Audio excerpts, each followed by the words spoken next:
जी अस्सलाम वालेकुम दोस्तों। आज का मेरा जो टॉपिक है वो है टैक्स पेयर रजिस्ट्रेशन के हवाले से कुछ बेसिक चीज़ें मैं आप लोगों को बताना चाह रहा हूँ कि बेसिक चीज़ें जो है ना वो क्या हो सकती हैं। बेसिक चीज़ें सबसे पहले मेन सम पॉइंट्स हैं जो मैं आपके साथ शेयर करना चाह रहा हूँ। मतलब रजिस्ट्रेशन के जो बेसिक पॉइंट्स कह लें, ज़रूरी पॉइंट्स हैं वो ये हैं कि फॉर एग्ज़ाम्पल कोई भी इंडिविजुअल है, ठीक है, इंडिविजुअल है, एओपी है या अपना कंपनी है, ठीक है, या एसोसिएशन ऑफ पर्सन है या फॉरेनर है या कोई भी है, तो जिस किसी को भी नंबर अलॉट कर दिया गया है या उसका रजिस्ट्रेशन का एक नंबर अलॉट कर दिया गया है, उसको मिल गया है, उसका प्रोसेस कंप्लीट कर दिया गया है, तो वो जो है ना वो समझें कि वो इनरोल हो चुका है, वो इस मुल्क का वो टैक्स पेयर बन चुका है। वो उसको एक जो उसका एक स्पेसिफिक नंबर है, अगर तो इंडिविजुअल है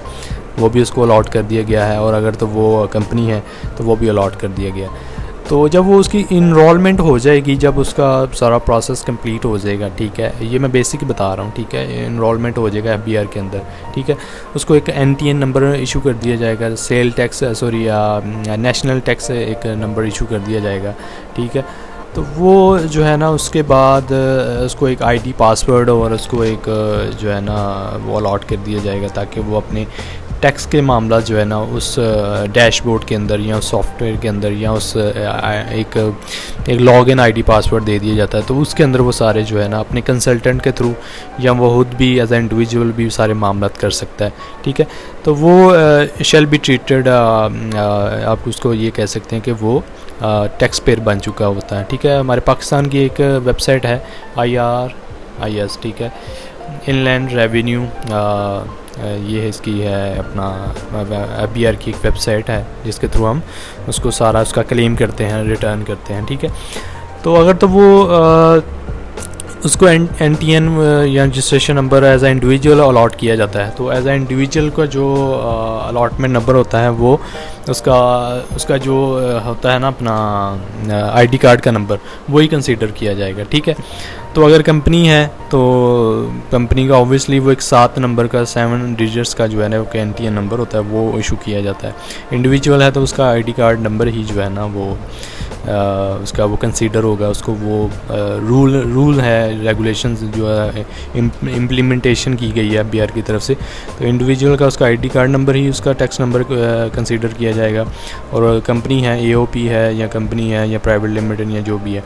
तो वो उसका कंसीडर किया जाएगा, उसका 7 डिजिट्स वाला जो नंबर है वो उसको इशू किया जाएगा, और उसके साथ आईडी पासवर्ड भी इशू किया जाता है, ठीक है जी।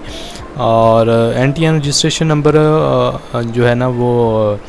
7 डिजिट्स का होता है और इंडिविजुअल का 13 डिजिट्स का होता है, ठीक है जी। तो ये जो क्रेडेंशियल्स होते हैं, ये जो उनके